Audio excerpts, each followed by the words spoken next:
बाद में ना इसमें वो लगा दीजिएगा चौक। हाँ भाई फाइनल ईयर, जरा ध्यान दीजिए आप। हम बात कर रहे हैं अपने हर्डमानिया के बारे में, ठीक है। तो जो हर्डमानिया है उसकी बॉडी दो पार्ट्स में डिवाइड रहती है, फर्स्ट बॉडी, सेकंड फुट। मतलब ये बॉडी और नीचे वाला फुट, ठीक है। तो इसकी बॉडी जो है वो दो पार्ट्स में डिवाइडेड है, फर्स्ट बॉडी जो बड़ा पार्ट बनता है और दूसरा फुट, ठीक है। अब यहाँ हम आ जाते हैं इसके सबसे मेन बात पर। ये आपका जो हर्डमानिया होता है क्लास, इसमें बहुत एक विशेष प्रकार का, बहुत स्पेशल टाइप की सममिति पाई जाती है। सममिति मतलब सिमेट्री पाई जाती है। आप लोगों ने जनरली सुना होगा कि सिमेट्री जो है वो या तो बाइलेटरी सिमेट्री है या फिर रेडियल सिमेट्री। मतलब उसको हम, एक होता है रेडियल सिमेट्री जिसको हम कितने भी पार्ट्स में डिवाइड कर सकते हैं इक्वली, है ना। और एक होती है आपकी बाइलेटरल सममिति, द्विपार्श्व सममिति। उसमें मतलब हम किसी भी जंतु को एक अक्ष से काटे अगर तो दो बराबर के हमें शरीर मिलते हैं। जैसे अगर हम ह्यूमंस की भी बात करें तो हम लोगों में कौन सी सममिति होती है, द्विपार्श्व सममिति, मतलब बाइलेटरल सिमेट्री होती है। अगर हम इस तरह से एक अक्ष से काटेंगे तो दो बराबर के हमें हिस्से मिलते हैं, है ना। उन्हीं को हम क्या बोलते हैं, सममिति बोलते हैं। लेकिन हर्डमानिया में एक बहुत विशेष प्रकार की सममिति होती है। वो कैसी होती है क्लास, जरा ध्यान दीजिएगा। देखिए आपको यहाँ डायग्राम में दिख रहा है, यहाँ पर दो अपर्चर है, branchial aperture and atrial aperture, ठीक है। लेकिन इसमें होता क्या है, जरा ध्यान देना। इसमें जो ब्रैंकियल अपर्चर और आपका एट्रियल अपर्चर है, आपको ऐसा लग रहा है एक ब्रैंकियल अपर्चर यहाँ मौजूद है और एट्रियल यहाँ, ठीक है। ये दोनों एक दूसरे के यहाँ इस तरफ मौजूद है, लेकिन ऐसा होता नहीं है। ये एक दूसरे के ऑपोजिट कभी नहीं होते। ये कैसे होंगे, ये जो ब्रैंकियल अपर्चर है ये होगा हर्डमानिया का जो शरीर है इसके आगे की ओर यहाँ, ठीक है। तो इसके पीछे वाला हो जाएगा ये पोस्टीरियर, मतलब पश्च हिस्सा जिसे हम बोलते हैं हिंदी में, ठीक है। ये एंटीरियर है, तो एंटीरियर पार्ट पर पाया जाता है आपका ब्रैंकियल अपर्चर। वहीं जो आपका एट्रियल अपर्चर है वो पाया जाता है, ये जो हर्डमानिया का शरीर होता है इसके डोर्सल वाले हिस्से पर। यहाँ डोर्सल का क्या होगा, वेंट्रल, है ना, और आगे का क्या होता है, पीछे, यही होता है ना हमेशा। तो यहाँ पर क्लास जनरली जो देखने को लग रहा है, ऐसा लग रहा है जैसे यहाँ पर दो एक ही उसमें डायरेक्शन में है, ऐसे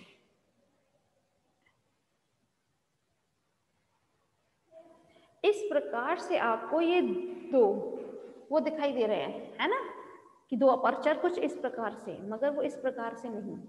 उसमें क्या है, एक तो होगा उसके आगे या, ठीक, इसका ये पीछे वाला हिस्सा नहीं, आगे या।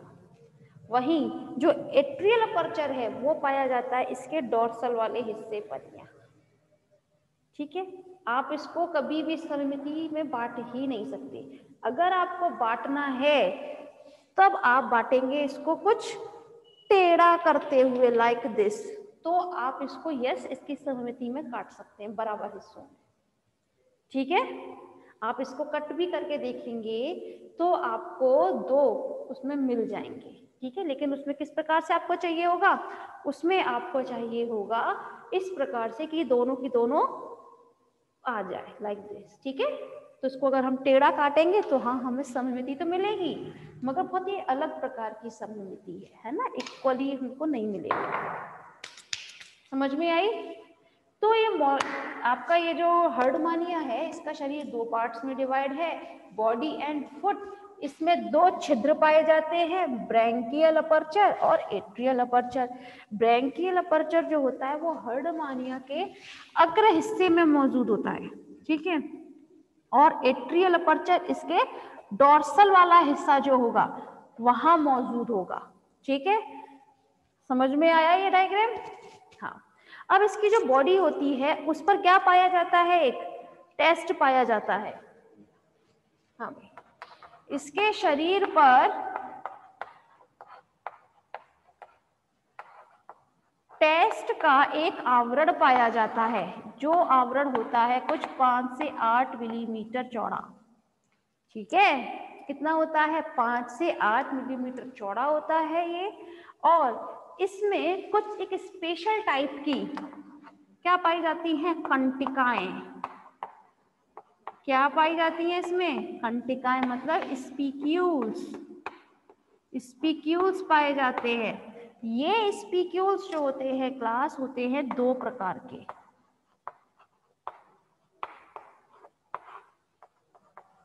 ठीक है, 2 प्रकार के स्पीक्यूल्स होते हैं जो कहाँ पाए जाते हैं? इसके टेस्ट में, जो इसका आवरण रहता है ना, इस पर पाए जाते हैं 2 प्रकार की स्पीक्यूल्स। चलो एक काम करते हैं, पहले एक डायग्राम देखते हैं हम टेस्ट का, क्योंकि उसमें फिर आपको स्पीक्यूल्स समझ में आ जाएंगे कि स्पीक्यूल्स कहाँ पर मौजूद होती हैं। भाई इस पेपर में तो आपको डायग्राम बहुत है क्लास, आपको नंबर भी आपके डायग्राम के बेसिस पर ही मिलेंगे। ठीक है, तो डायग्राम्स वगैरह थोड़ा ध्यान से समझ लीजिएगा और याद करना है आप लोगों को बाद में। ठीक है,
हाँ भाई फाइनली जरा ध्यान दीजिएगा, यहाँ पर ये जो डायग्राम है ये बनाया है आपके टेस्ट का। हर्डमानिया के ऊपर जो एक आवरण पाया जाता है इसके शरीर पर, जिसे हम क्या बोलते हैं? टेस्ट। ठीक है, तो उसकी हमने टीएस काट ली है। ठीक है, टीएस में अब हमें क्या चीज नजर आ रही है? एक तो इस टेस्ट में क्या मौजूद रहता है? मैट्रिक्स भरा रहता है, और इस मैट्रिक्स में ही क्या मौजूद होती है? स्पीक्यूल्स। ये देखिए, ये स्पीक्यूल्स भी एक शीट के अंदर बंद रहती है, जिसे हम बोलते हैं स्पीक्यूल शीट। ठीक है, इसमें कुछ वेसिकल्स बहुत पाई जाती है, टेस्ट में बहुत सारी वेसिकल्स, बहुत विभिन्न प्रकार की इसमें कोशिकाएं पाई जाती है। ठीक है, कोशिकाएं भी इसमें बहुत सारी पाई जाती है। ठीक है, अब लेकिन हमारा क्वेश्चन यहाँ पे कोशिकाओं के बारे में अभी बताएंगे, पहले आप बात कर लीजिए स्पीक्यूल्स के बारे में। यहाँ इसमें टेस्ट में जो स्पीक्यूल्स पाई जाती है, स्पीक्यूल्स मतलब कंटिकाएं, वो दो प्रकार की होती हैं। कितने प्रकार की होती है वो? दो प्रकार की। First is micro sclerites and second is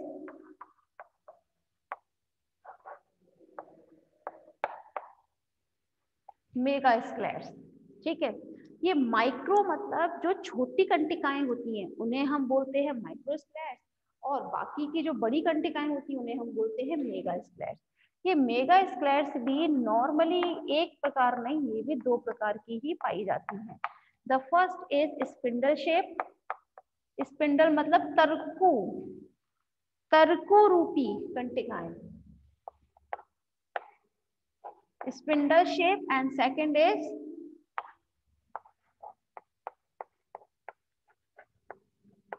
pipette shape. Pipette देखी होगी ना आप सबने, केमिस्ट्री वगैरह के लैब में दिखाते हैं, और बकायदा आपके यहाँ पे भी होता है फर्स्ट ईयर में जब हम लोग आरबीसी वगैरह टेस्ट करते हैं, है ना, तो लैब्स में दिखाई दे रही होगी पिपेट शेप।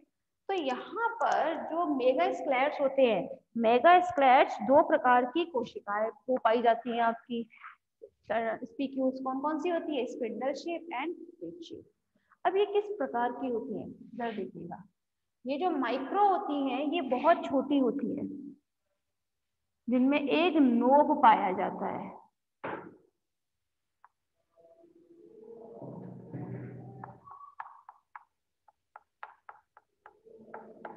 और ऊपर की तरफ एक घुंडी नुमा एक संरचना पाई जाती है, नोब। क्या पाया जाता है? नोब पाया जाता है। और ये जो कंटिकाएं होती हैं लघु कंटिकाएं, ठीक है, यानी कि माइक्रोस्लेट्स, ये प्रेजेंट रहती हैं आपके जो टेस्ट का जो ऊपर वाला हिस्सा रहता है, मुख वाला हिस्सा, ठीक है, तो ये हेड वाले रीजन पर पाई जाती है, ठीक है, टेस्ट की, ठीक है, माइक्रोस्क्लेट्स बोलते हैं जिन्हें हम। Next is mega sclerites. Mega sclerites में ये जो स्पिंडल शेप और पिपेट शेप होती है वो कुछ कुछ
हाँ भाई, यहाँ पर मैंने दोनों प्रकार की क्या बनाई है? स्पीक्यूल्स बनाई है।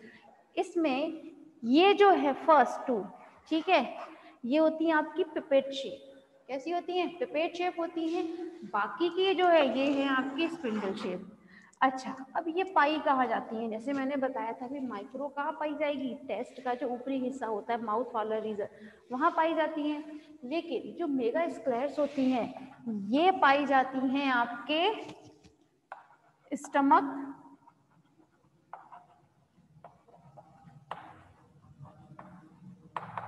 इंटेस्टाइन एंड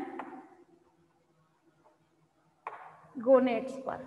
ठीक है, कहाँ पाई जाती हैं? स्टमक, इंटेस्टाइन एंड गोनेट्स पर पाई जाती हैं आपकी मेगा स्क्लेट्स की बात कर रहे हैं हम यहाँ। ठीक है, तो यहाँ पर ये समझ में आ रहा है क्लास कि किस प्रकार आपका हर्डमानिया जो है उस पर एक टेस्ट का आवरण रहता है। हमने टेस्ट की टीएस लेख देखी और उस टीएस पर हमने क्या देखे? स्पीक्यूल्स देखे, कंटिकाएं देखी हैं। ठीक है, समझ में आया ना? कंटिकाएं भी दो प्रकार की हैं, माइक्रो एंड मेगा स्क्लेट्स। माइक्रो जो होती है वो छोटी होती है और मेगा है वो थोड़ी बड़ी होती है। इनका सिर्फ साइज में ही वेरिएशन नहीं होता, इनके स्थान में भी बहुत वेरिएशन आ जाता है। जैसे जो माइक्रो है वो तो उसके ऊपर वाले हिस्से में मौजूद रहेगी टेस्ट के, लेकिन जो मेगा होती है वो कहाँ होती है, स्टमक में, इंटेस्टाइन में एंड गोनेट्स वाले रीजन में पाई जाती हैं। जो टेस्ट का जो रीजन होता है स्थानों पर, वहां पर ये मेगा स्क्लेट्स प्रेजेंट होती हैं। और ये मेगा स्क्लेट्स कितने टाइप्स की होती हैं, 2 टाइप्स की, spindle shape and pipette shape. Clear है? अब फाइनल ईयर जवाब दीजिए आप सभी, क्लियर है ना?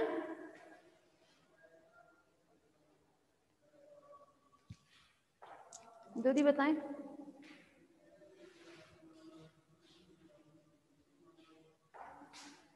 चलें फिर आगे चलते हैं।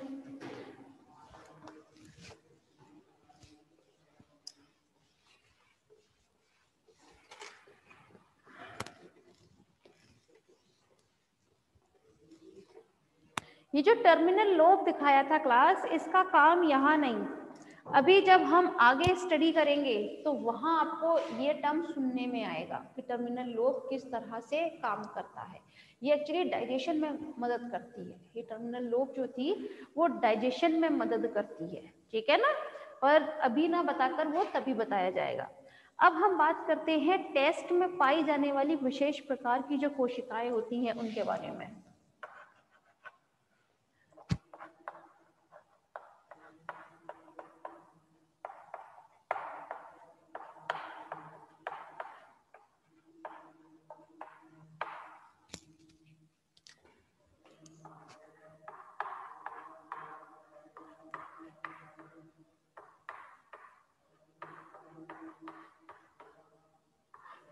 जो विशेष प्रकार की कोशिकाएं होती हैं, एक तो टेस्ट में 6 प्रकार की कोशिकाएं पाई जाती हैं।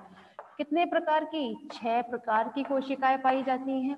और ये 6 प्रकार की जो कोशिकाएं हैं, टेस्ट की बात कर रहे हैं, इनकी उत्पत्ति जो है, मतलब ओरिजिन जो है, उत्पत्ति होती है मीसोडर्म से। कहाँ से होती है? मीसोडर्म से इनकी उत्पत्ति होती है। और ये जो 6 प्रकार की कोशिकाएं हैं उनके जरा बारे में स्टडी कर लेते हैं। फर्स्ट इज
छह प्रकार की होती हैं, लेकिन इनमें जो विशेष जो होती हैं, जो सबसे ज्यादा काम आती हैं, वो ये 5 ही प्रकार की होती है, ठीक है। हालांकि हर्डमानिया में जो आपको रक्त कोशिका देखने को मिलेंगी वो तो फिर 8 प्रकार की हो जाएंगी, लेकिन इसमें जो आपको देखनी है वो यही है, ठीक है। तो सबसे पहले हम बात कर लेते हैं अपनी लार्ज साइज्ड इओसिनोफिल्स की। तो इसमें क्या होता है, ये कोशिकाएं जो होती है टेस्ट में पाई जाती है, ये बहुत लार्ज साइज की होती है। कैसी होती हैं? बहुत लार्ज साइज की होती हैं। और इसमें जो अभिरंजन होता है, मतलब अभिरंजन मतलब स्टेनिंग, ठीक है। तो अभिरंजन के द्वारा, स्टेनिंग के दौरान ये बहुत इजीली स्टेन हो जाती है, अभिरंजित हो जाती है। किसके द्वारा? इओसिनोफिल्स के द्वारा। इसीलिए इन्हें हम क्या बोलते हैं? लार्ज साइज्ड इओसिनोफिल्स, ठीक है। और यहाँ इसमें केंद्रक बहुत छोटा पाया जाता है। Next is amoeboid cell. ये अमीबॉइड सेल्स जो है, नाम से ही पता चल रहा है, ये कैसी होगी, थोड़ी अनियमित आकार की होगी, ठीक है, एक अनियमित आकार की होगी, जैसे कि अमीबा होता है अनियमित आकार का, उसी प्रकार की कोशिकाएं भी मौजूद होती हैं किसमें, टेस्ट में, जो कैसी होती हैं, आपकी अमीबॉइड सेल जिन्हें हम बोलते हैं। नेक्स्ट इज छोटी जो होती हैं आपकी कोशिकाएं, मतलब स्मॉल साइज इओसिनोफिल सेल्स, उसमें ये साइज में थोड़ी छोटी होती हैं, ये वाली बड़ी थी ना, छोटी होती हैं, और इनका केंद्रक जो होता है वो एकदम इसकी परिधि पर लगा रहता है, जिसे हम बोलते हैं eccentric.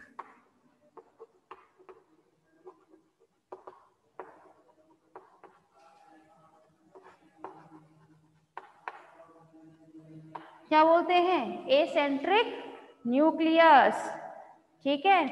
Next is nerve cell. Nerve cell मतलब आप लोगों ने जनरली नर्व सेल तो ऐसे भी देखी होंगी है, न्यूरॉन्स वगैरह, तो सेम उसी प्रकार की होती है नर्व सेल्स। उसमें क्या करते हैं हम, जैसे उसमें भी कुछ प्रवर्ध निकले रहते हैं, एक सेकेंड बनाओ,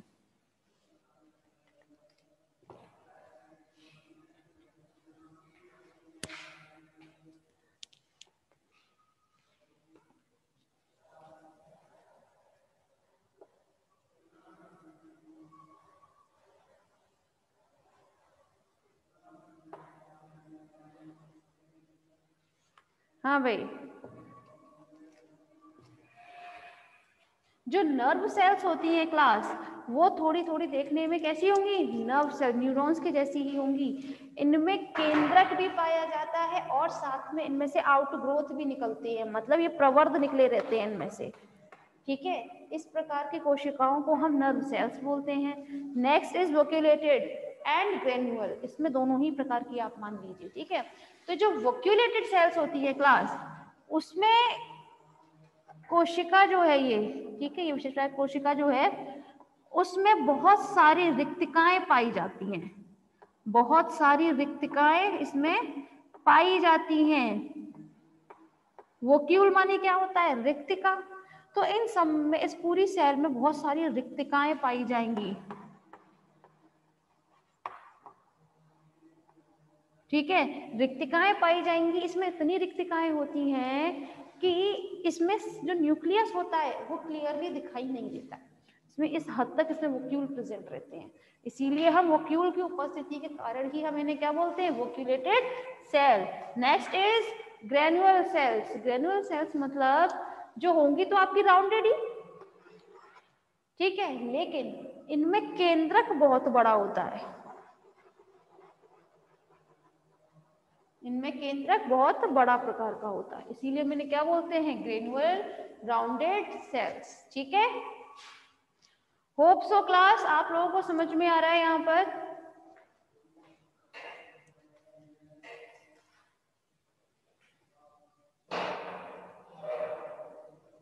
क्लियर है। देखें, हम यहाँ बात कर रहे हैं टेस्ट में पाई जाने वाली विशेष प्रकार की जो कोशिकाएं होती हैं, ये कोशिकाएं मीसोडर्म से बनी हुई होती हैं, और इनकी उत्पत्ति तो कहाँ से होगी, मीसोडर्म से होगी, और ये 6 प्रकार की होती हैं, large eosinophils, small eosinophils, nerve cells, amoeboid cells, granular cells and vacuolated cells, ठीक है। कोई परेशानी है तो पूछिए, वरना फिर आज का लेक्चर बस यही खत्म करते हैं। मैम कट कर दीजिए।